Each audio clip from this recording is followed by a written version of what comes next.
Now, without any further delay, coming to tonight's session on quantifying value, let me give you an introduction to our very distinguished and eminent speaker of tonight, Mr. Mark Stiving.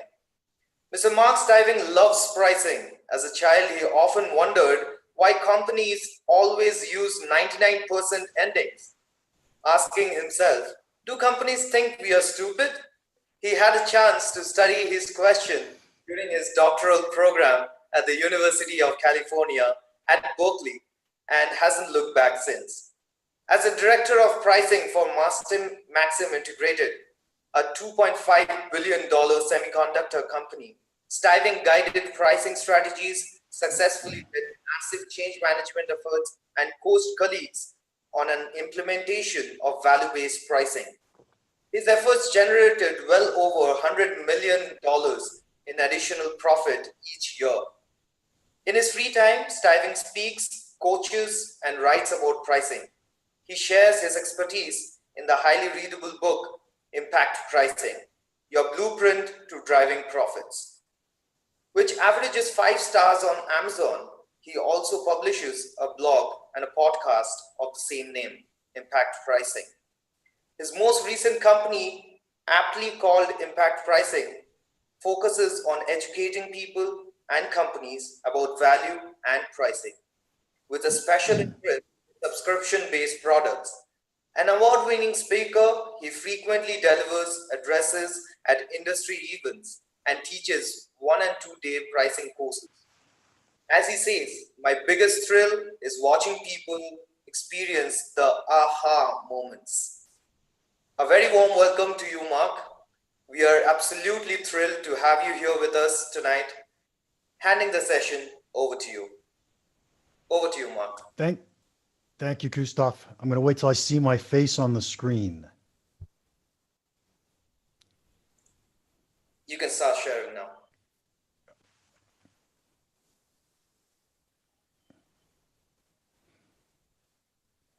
Yeah, so I shouldn't have to share. There we go. That's exactly what I want. Go ahead and pin that. Can you pin my face, please? Yes, you're on the screen. Perfect. Thank you so much. All right, guys, let's talk about quantifying value. That's what we're going to talk about the entire day today. And we'll start out with this question that we are so often asked, and that is, how much should I charge? It feels like it should be a math problem because in the end, isn't price a number? Aren't we just trying to figure out what's the dollar value we're going to put on a product after we've built it? It turns out pricing is so much more than that, and it's so much more than just a series of calculations. Let's take a look at what we really mean when we say, what is pricing? Because it turns out that there are some really big problems that companies face. And I'm going to say they're all related to pricing. What are some of these problems? First off, we don't get paid enough relative to the value that we create. You know that the products that you are building have huge value to your customers, and yet when you think about how much they paid you for it, it doesn't feel like we got our fair share. How about we build products or features that people don't buy or use? I was an instructor for pragmatic marketing, and we did a survey there, and they found that 37% of companies confessed to having built a product or a feature that nobody uses. I presented that in a room once and someone stood up and said, yes, and the other 63% are lying. How often do we build things that people don't use? And why is that? Turns out our marketing messages aren't resonating with our buyers. We build these beautiful web pages and we tell so much about what we do and what our products are, and they're just so impressive, and yet the buyers don't really get it. They don't get excited the way we get excited about our products. Why is that? How about this one? Salespeople discount too often. How often are your salespeople discounting your products? I'll bet it's a lot. I'll bet it's real often because most companies have that exact same issue. And then finally, we don't know how to price our own products. And this is that first question we started with. How do we price our products? Turns out we can take every single one of these and say it's the exact same problem. And that's this. We don't understand our own value. We don't know how much our buyers value our product. What's even worse is we don't know how our buyers think about the value of our product. If you think about how do we go put a price on something at the very end, it has everything to do with how do our buyers think about our products. And yet, once we understand how buyers are thinking about our products, shouldn't that help the way we talk to them in our marketing messages? Shouldn't that help the way we sell to them when we're selling? Shouldn't that help the way we build products or choose which features we're going to build? All because we understand how our buyers are perceiving value. That's what we're after today. How do our buyers perceive value?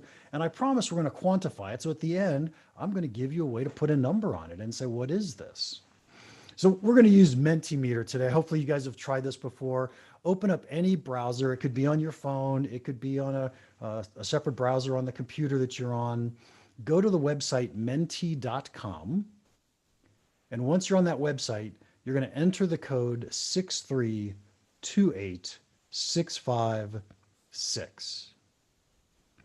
Once you enter that, it's going to ask you, who are you? Please enter your first name. And do me a favor and do exactly that. Enter your first name. And so, oh, Jennifer's already there. Look at that.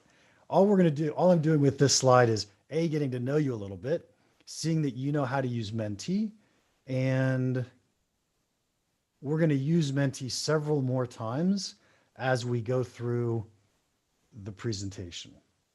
Excellent. We are making progress. Look at this. Beautiful. Beautiful. Okay, now what we're going to do is something slightly different. And instead of your first name, I'm going to ask you to enter the answer to this question, what is value? And so you now have a new slide in front of you. What is value? 1 to 3 words. Go ahead. Don't be shy. Nobody knows what you type, so you can't be wrong. I'm going to guess that was the name. What is value?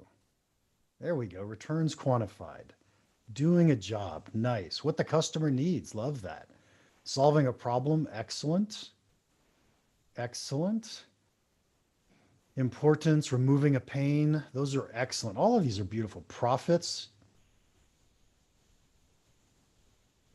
Okay. If you see one that somebody else has already typed that you liked it, go ahead and type that one in again, because then it'll make it bigger.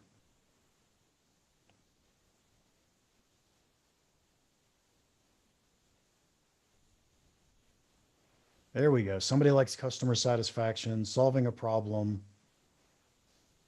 Beautiful. Beautiful.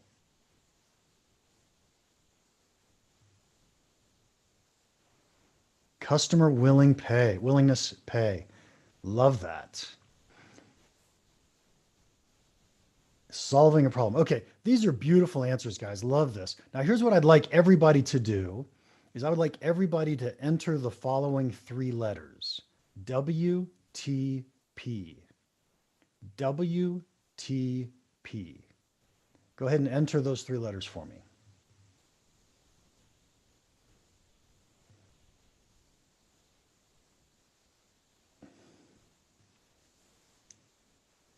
Awesome.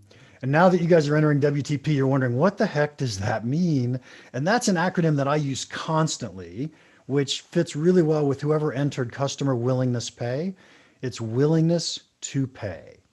I use that constantly. When I think about value, I think about how much is my buyer willing to pay.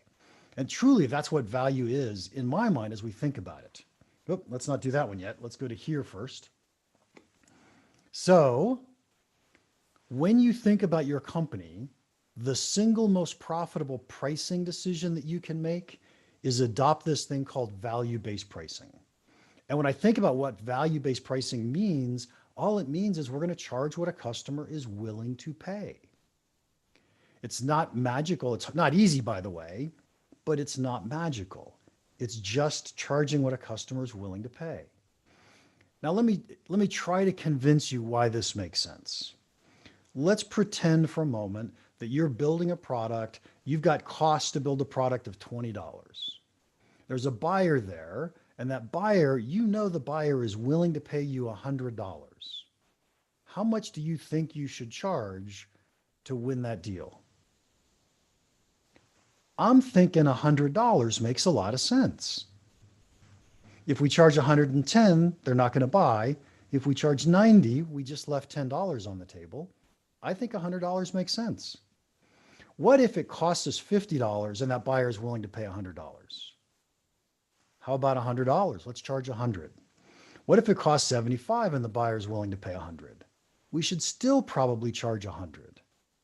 Here's a tricky one. What if it costs us $150, but the buyer's only willing to pay 100? Now what do we do?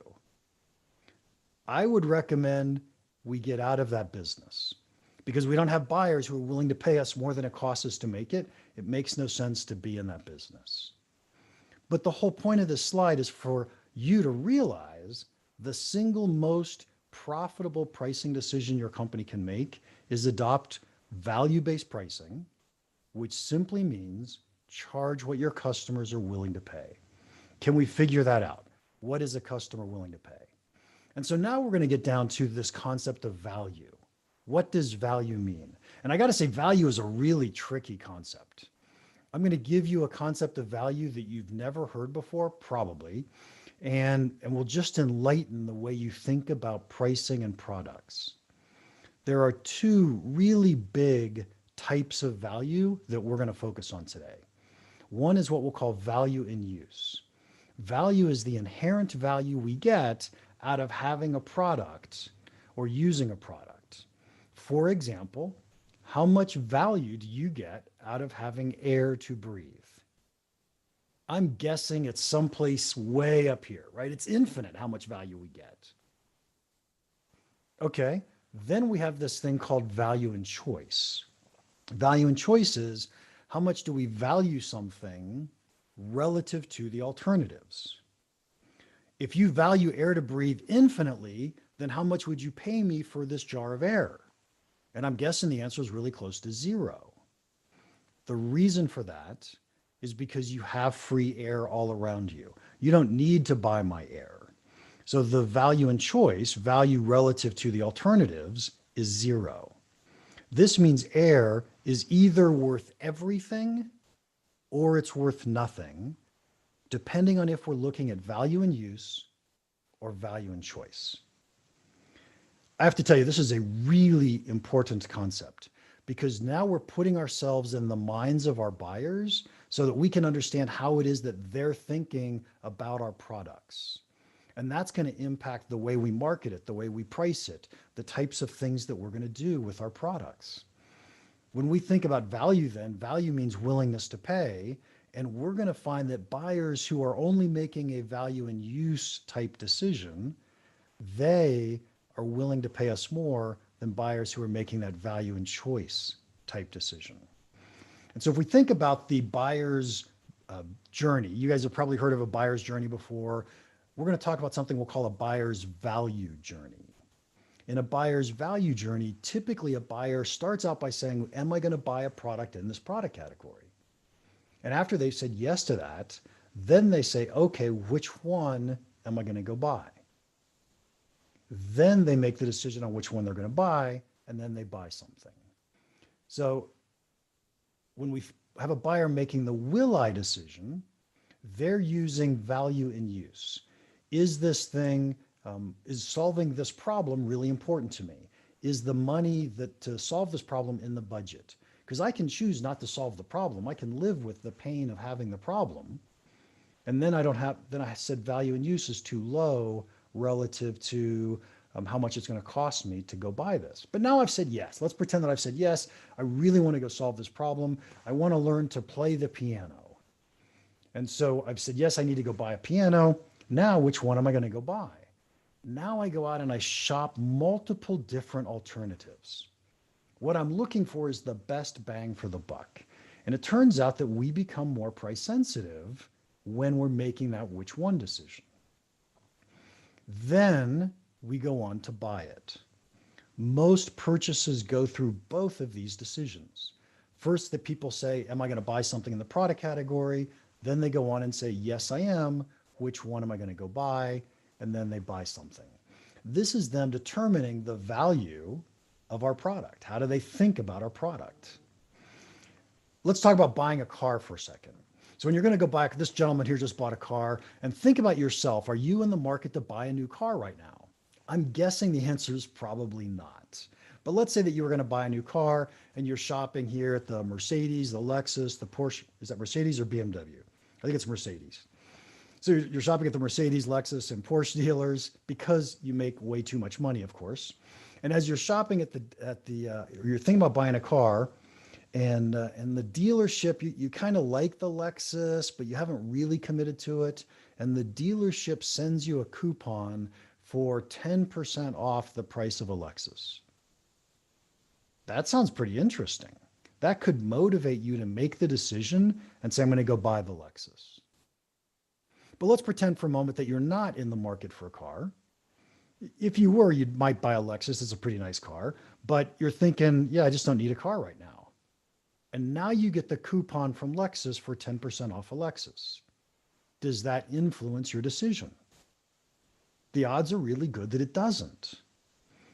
When we're making a will I decision, price isn't driving that decision. But once we switch to a which one decision, price becomes so much more important to us. And this is a really, really important concept because sometimes buyers only make a will I decision. When they're making that will I decision, they're much, much less price sensitive. When they're making the which one decision, they're more price sensitive because now they're comparing different alternatives and which one should I buy and which one's more expensive and is it worth more as we buy it. The fascinating thing is buyers usually make both decisions, but not always. And this is really important for us to understand because sometimes buyers only make a will I decision. They didn't even think about a competitive alternative. Here's two examples that maybe you're familiar with. I'm not sure about everywhere in the world, but most places that I've taught, popcorn at the movie theater is expensive. And why is that? Because you walked into the movie theater, and once you get in the theater, you say to yourself, am I going to have popcorn today or not? It's a will I decision. It isn't, am I going to buy popcorn here or am I going to buy popcorn someplace else? It's, am I going to have popcorn or not? Or you've probably seen a sign if you've been driving in the middle of absolutely nowhere in the desert or there's nobody around, you see the sign that says last gas for 75 miles or kilometers or whatever the heck the distance is. And you look down, you've got 1/8 of a tank of gas, you need to buy gas, you pull over. That gas station is probably 3 or 4 times more expensive than if you were buying it in the city. Why is that? Because there are no competitive alternatives. This is the one you're going to buy from. It's just a will I decision. When people are only making a will I decision, they're much, much less price sensitive. What we want to think about is sometimes we have products that just tend to be will I type products. Sometimes we can put our products into situations where they tend to be, people have to make will I decisions. For example, the last gas sign. In most cases, gasoline is a which one decision. People are going to decide which gas station do I go to, do I buy gas from? But when you're in the middle of nowhere and you're running out of gas, that became a will I decision. People became very less price sensitive because there were no competitive alternatives. Now, hopefully that makes a lot of sense to you guys. And we're going to make sure it makes sense because I have several examples that we're going to go through, and I'm going to let you guys test this. Now, as we go through, go to Menti again, whatever browser you had open. And what I want you to do is put yourself in the shoes of a product manager who has to set a price for the product. So if you are at McDonald's, you're the product manager at McDonald's, and you're in charge of pricing Coke. The question I'm going to ask you is, do most buyers make a will I decision or do most buyers make a which one decision? And the way you're going to think about that is, was a competitive alternative considered? So let's pop over to the Menti screen. Here we've got Coke at McDonald's. And let's see what kind of answers we're getting if we've gotten any yet. Go ahead and vote will I or which one. So we got which one. We got a few will I's now. More will I's coming in.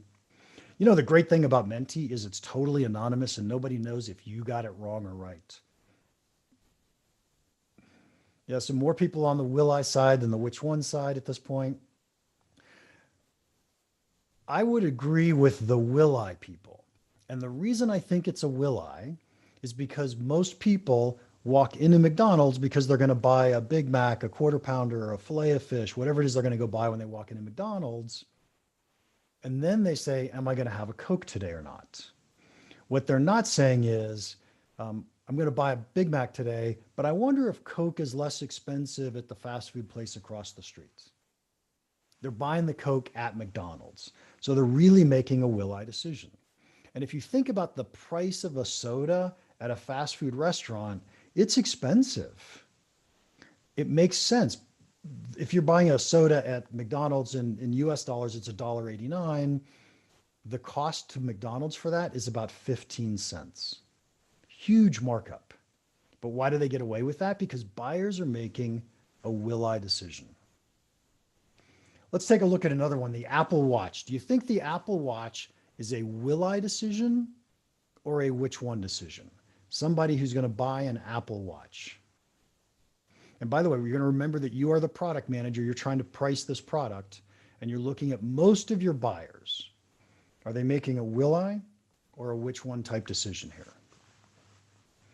Now we got more will I's coming in, a couple which ones. Yeah, almost evenly split on this one. Almost evenly split. Yeah, I tend to think this is more of a will I product, but I think it's less clear than the soda one. And the reason I think it's a will I product is most people who have an Apple iPhone are probably going to go buy, if they're going to buy a smartwatch, they're probably going to go buy an Apple Watch. They're probably not going to buy another version of the same watch, of a smartwatch. Now, on the other hand, what about a Garmin smartwatch? If you were going to vote for a Garmin smartwatch, do you think that's a will I or a which one?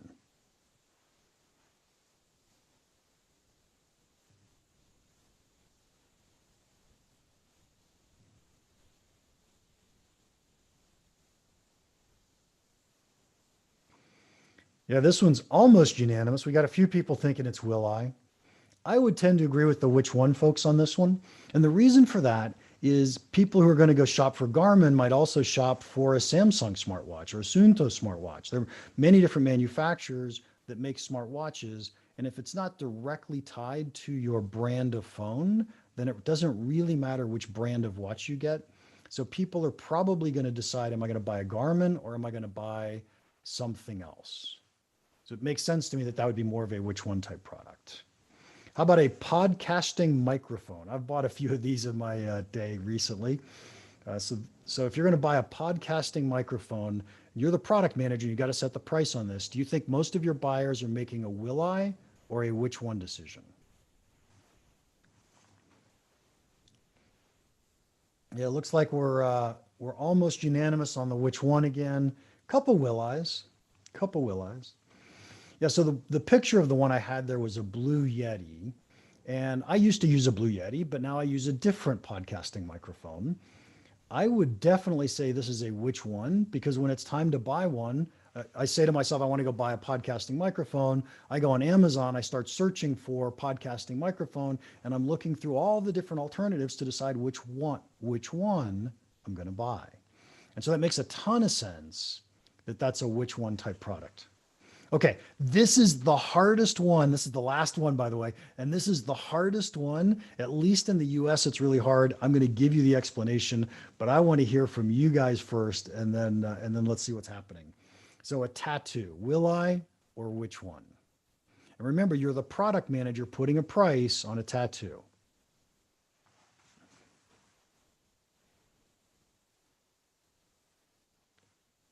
Got a bunch of will I's, few which ones. Nice, here they are coming in.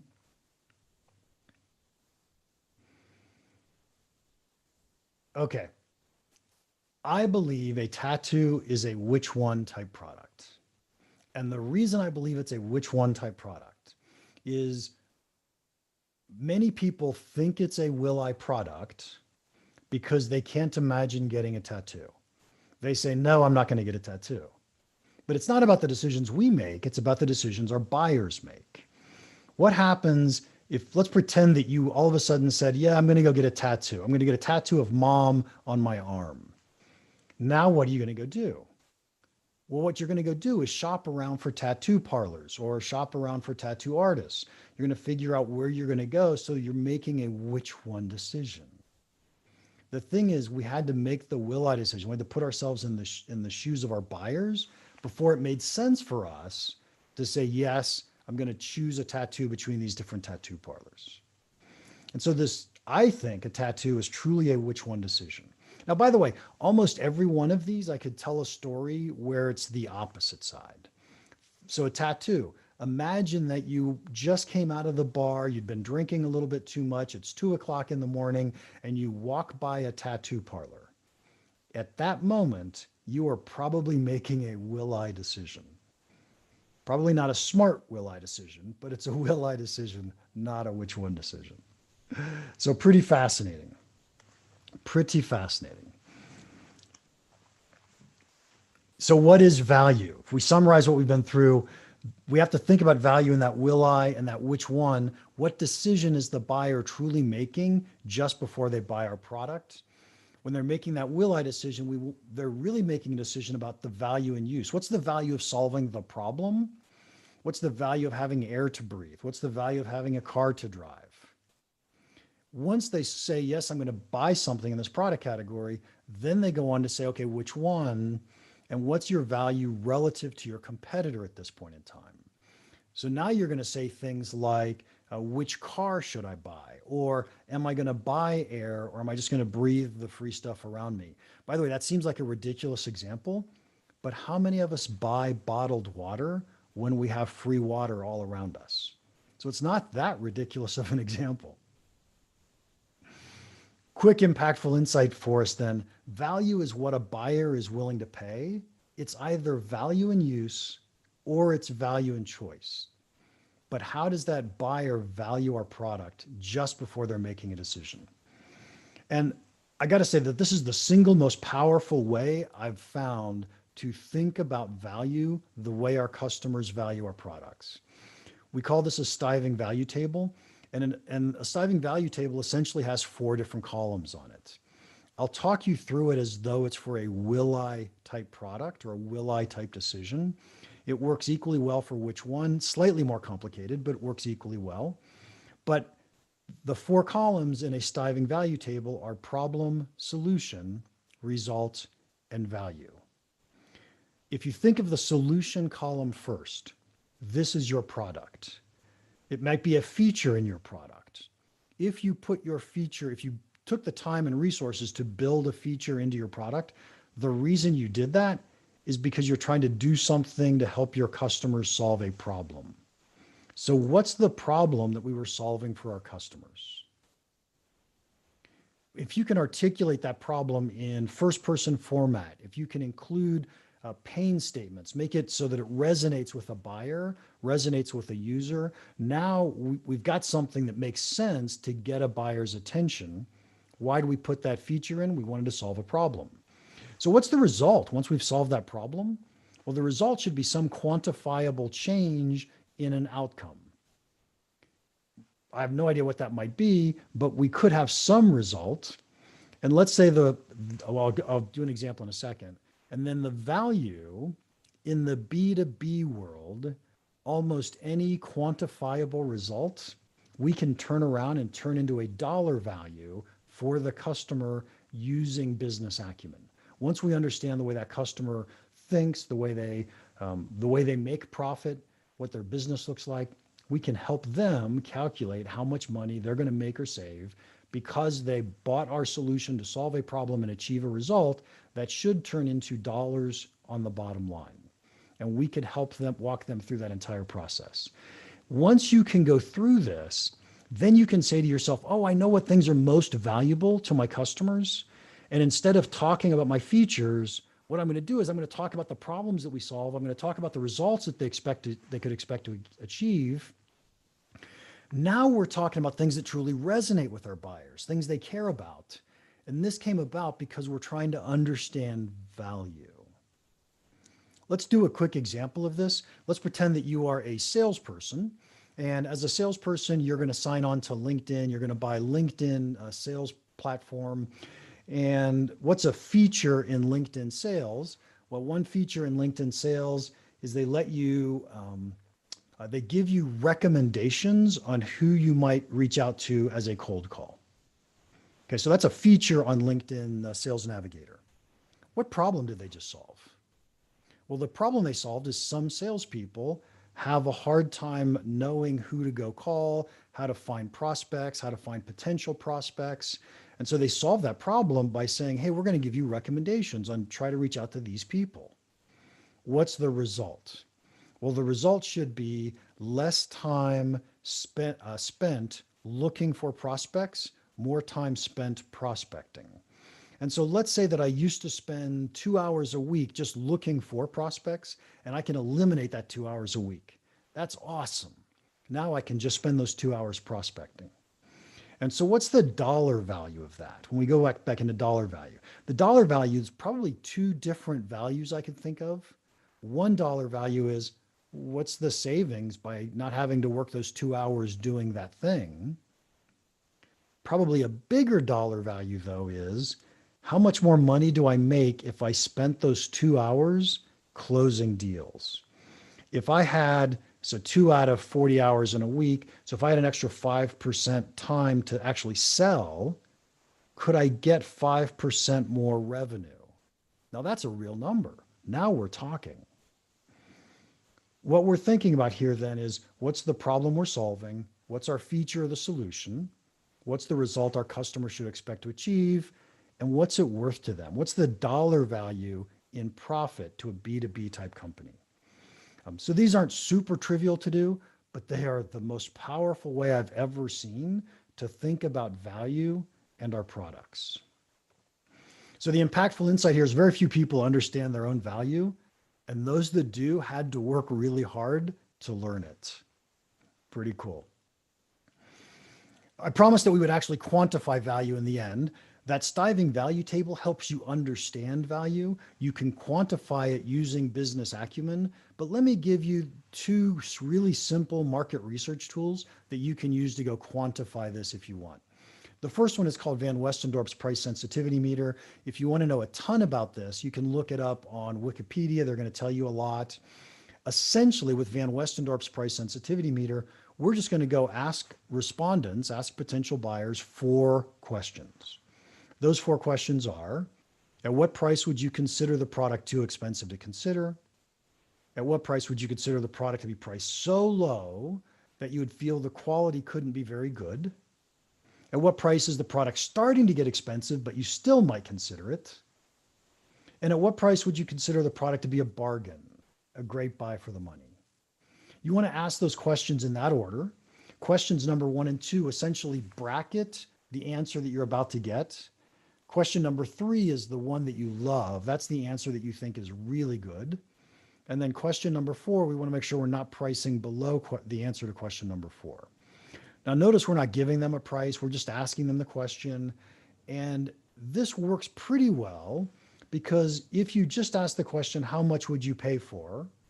People don't know how to answer the question. They don't answer the question. They might be gaming the system. They're thinking, if I tell you I'd pay $100, then you're going to charge me 100. So I'm going to tell you 50. And so you only charge me 50.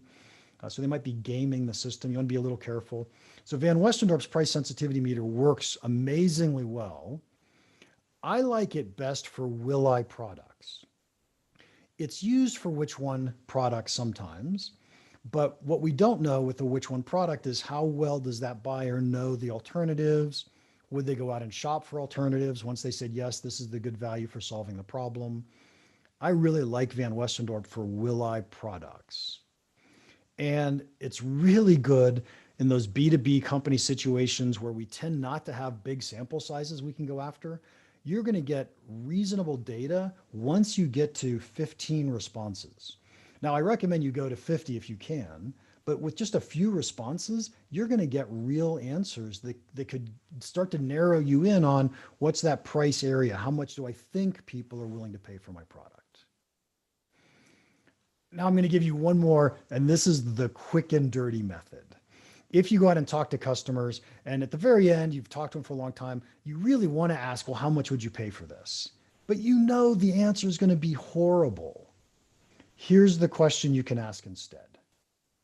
How much do you think other people would pay for this? It turns out by asking the question this way, people are much more likely to give you a reasonable answer. They're not gaming it for themselves. They're actually thinking, well, how much would my neighbor pay for it?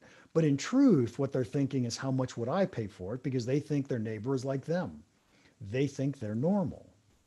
So this is a much better way to ask the question, how much do you think people would pay for it? Now, I wouldn't use this as the definitive answer, but this gives you a really nice gut feel for what it is we want to charge for our products.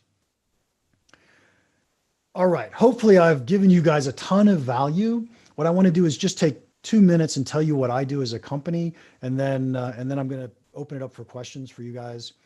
My company, Impact Pricing, we transform both companies and careers using the power of pricing. And in the world of companies, we help them with individual product issues or pricing issues. We help transform teams, help transform cultures. And in the career side, though, we offer education and coaching on value and on pricing leadership.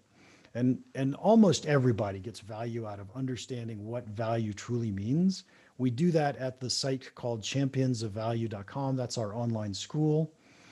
And what I'd like you to do, if you don't mind, one more mentee, is I'd love to hear a single word that you would use to describe our webinar.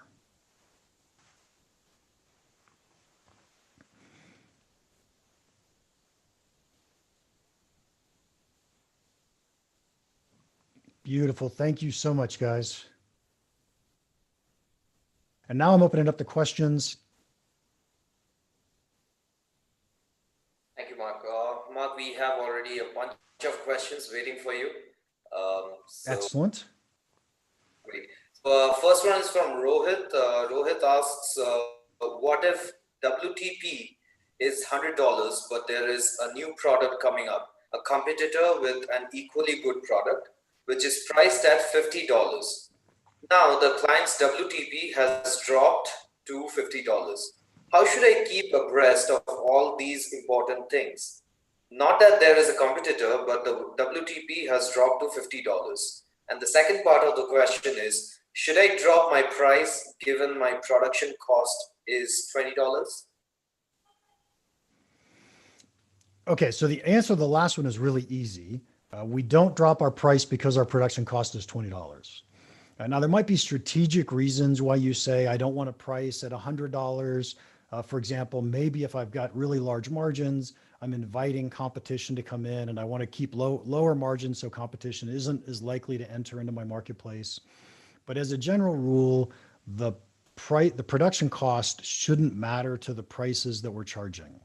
There's an exception to that, but we don't need to do that. The first question, when we start out at $100 and the customer is willing to pay $100, and then over time, the willingness to pay goes down to 50, the odds are really good. The reason it went down to 50 is we had some competitive alternatives. We went from a will I situation to a which one situation. And so a competitor came in. Or maybe we were in a which one at $100 and then a new competitor came in at $50 or a dramatically lower price. In the end, we always have to watch the decisions our buyers are making. What I would be doing, if you're an established company at all and you've got decent data, decent trends, is watch your trend data. What kind of prices are we winning at? What's the market share that we're getting? And as soon as the win ratio starts to go down, then something's going on. It may be that there's a competitive alternative that we're not aware of that just came out. It may be that market conditions are changing, but that's the time when we want to start looking at what's causing this. And then we can make this better, smarter decisions on what we want to do with our price. Thank you. Next question is from Kabir. Can you throw some light on valuing professional services like training or coaching?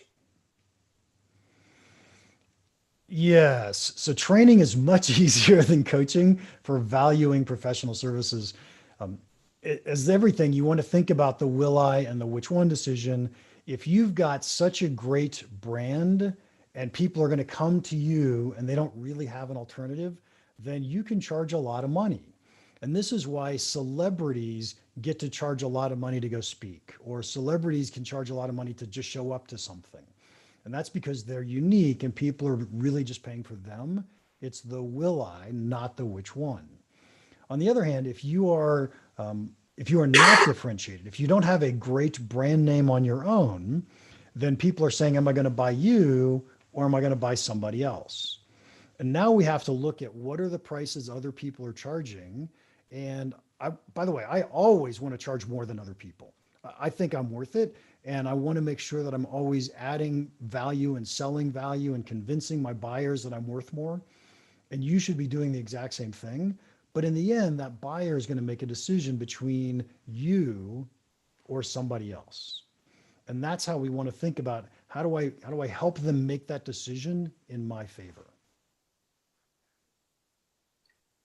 Next question is from Raghavan. How to price services, more focused on services. Yeah, I think services are identical to products. When you think about services, we spend a lot of time on SaaS or subscription, and SaaS actually means software as a service. And so we treat it as a service. Think about airplane rides, sitting on an airplane, that's a service. So there's lots of things that we buy that are services. We want to be thinking about the exact same thing. Probably the biggest issue I find with services is companies want to sell their time by the hour, and that's probably not a good decision. We could do a whole webinar on why you shouldn't be charging by the hour. In the end, your incentives and your customers' incentives aren't aligned, right? Your incentive is to work hard, to work longer because get paid more. Their incentives are to have you work less so that you get paid less. And in the end, if you can quote the job or the project, now our incentives are aligned because we both want it quickly, both want high quality, and we both want it done. And so it makes so much sense for us to move away from selling by the hour in services to selling by the project. Great. Next up is from Mr. Kalinga. How can we derive value for intangible products like data? So value is always in the eye of the beholder. It is not up to us to decide, does our data have value? But think for a moment what kind of data you might have. And let's say that you have access to traffic data. So you know how many cars are on which road at which point in time. Who gets value from that? And one company that comes to mind, or one industry, is retail. Retail industries would love to know what's the value. I'm sorry, they would love to know what the cars are, how many cars are going by different locations, so they can figure out where they're going to put their next retail outlet. Well, the question becomes how much better do they make that decision with your data than without your data? And let's say that they make the decision, they're 10% more likely to not make a mistake. Now, what's the price of a mistake? How much extra revenue do they think they're going to get? So we could calculate the dollar value of that decision just because they have our data versus not having our data. So value is always in the mind of the buyer. One more question from Rohit. You showed some stats that quite a few users or customers do not use all the features of the product. Let's assume that 80% users only use 20% of the features. Should I create a light product or reduce some features? Assuming analysis has been done and it was found that some of the features not being used will take some time to become useful. I'm sure there's a nuanced answer to this question, but the answer I'm going to give you is absolutely yes. What we should be doing, what every company should be thinking about, is how do I create a good, better, best product offering? Now, if you're going to sell, let's say I'm going to sell a physical product, so we'll make it a traditional business, not a subscription. What happens is I get to buy one product. I don't get to buy it over and over and over again. I've got to use that information to help me make a decision. And by you putting good, better, best out, most people will end up buying the one in the middle. So you can start to tweak decisions people make by packaging your products in that format. Now, as soon as you go to subscription, what happens, good, better, best is still hugely valuable, but it's valuable for a different reason.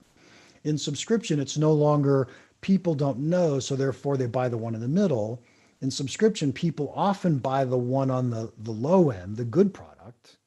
And as they learn it, as they get better, as they grow, they move up into the better product. And now they're paying us more money.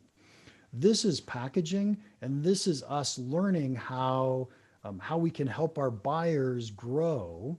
When I think about subscriptions and product teams, I think we now have to manage 3 different revenue buckets. We used to only manage one, and that was we have to go win customers. Now we have to win customers, we have to keep customers, we have to grow customers. And the way we package in this good, better, best is a structure that helps us grow. It's one of several ways we can use to help us grow customers. Really valuable to us. Next one is from Alexander. You showed the method to quantify value for will I product, but what about method to quantify value for which one product, which is the most products? Yeah, so you can use Van Westendorp still. What I would probably do if I were going to do Van Westendorp on a which one is I would make sure the buyer understood what the competitive alternatives were so that I know how they're making that decision.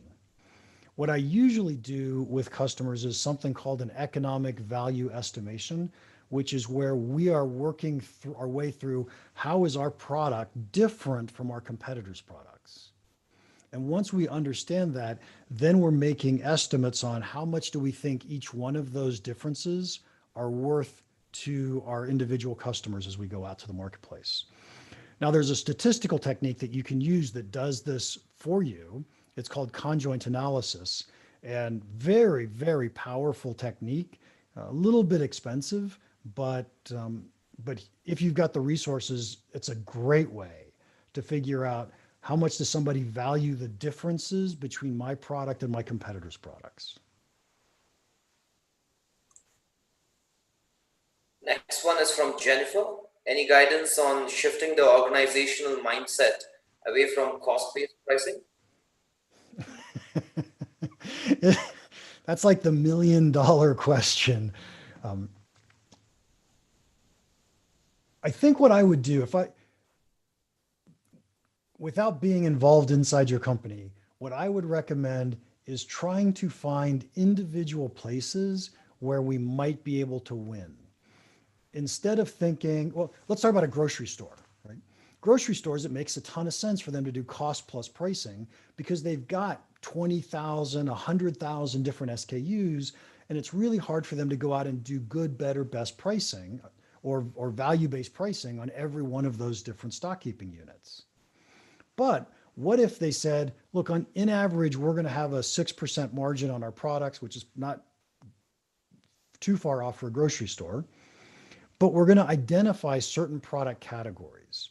So there are some products where people really remember the prices and they shop stores based on prices. So we'll think of bread or milk or diapers. And on those products, we're going to make sure we have really aggressive prices. Maybe we'll take 1% margin or 0% margin. And then there are other things where people really don't shop for very often. They don't shop, they don't remember prices. We're about to have Thanksgiving here in the US, so people rarely buy cranberries, but during Thanksgiving, we always buy cranberries. What if our cranberries right now were at 20% margin or 30% margin? Nobody knows, and nobody can keep track of that. And you could think of this as a way to say, look, let me find some low-hanging fruits. What are some things where if we were to raise the prices on these things, it's not really going to impact demand very much, especially if you can find will-I products. Those are great. And do it incrementally, do a little bit at a time, And hopefully people at the upper levels of your company will start to realize, hey, when we think about pricing differently, we have the ability to capture more profit from our customers. And I think now we have the last question from Prakash. What all parameters do we have to consider while pricing product in addition to production cost plus margin? So I think production cost is irrelevant to pricing your product. Now, since you asked the question that way, I'll give you the exception to that in just a second. But if you remember the second slide I went through where we said a buyer's willing to pay $100, but it costs us $20, what should we charge? We should charge $100. And then what if it's 50? Or what if it costs 50? What if it costs 75? So the production costs don't really matter. What really matters is how much is my buyer willing to pay? That's the price I want to charge. Now, the one exception to that is in what's called a take it or leave it market, where you get to set one price and everybody gets to decide, am I going to buy that or not buy that? But people don't negotiate. Think of potato chips at the grocery store, right? They charge $4.99 for a bag of potato chips. You get to decide, am I going to buy those or not? But you don't pick up a bag and walk to the cash register and then start negotiating for a price. And so in those take it or leave it markets, your costs matter because you're trying to find that place where your marginal costs are going to equal your marginal revenue, if you remember economics. So in that case, it matters. But even then, you are much, much better off if you focus on customers' willingness to pay. So when I think about pricing, when I help companies with pricing, the thing I focus on constantly is how is my buyer making a decision to buy my product or a competitor's product? What are the things that they value and how much do they value those things? And somebody's cost, the only reason cost comes into play is, do I want to sell this product to that customer? In other words, is it going to be profitable or not? Is my price above my costs? That's the only reason I think about production costs. Thank you so much, Mark, for answering all the questions. So since I think this was the last question. So thanks so much for the participation, audience. For any further questions, if you get any questions later, you can connect with Mark over LinkedIn, definitely, or any other mediums. So now over to you, Mark. We would love to know which one do you think was the best question, and we would love to give away the prize to them. Oh, you mean I have to choose? Yes, definitely.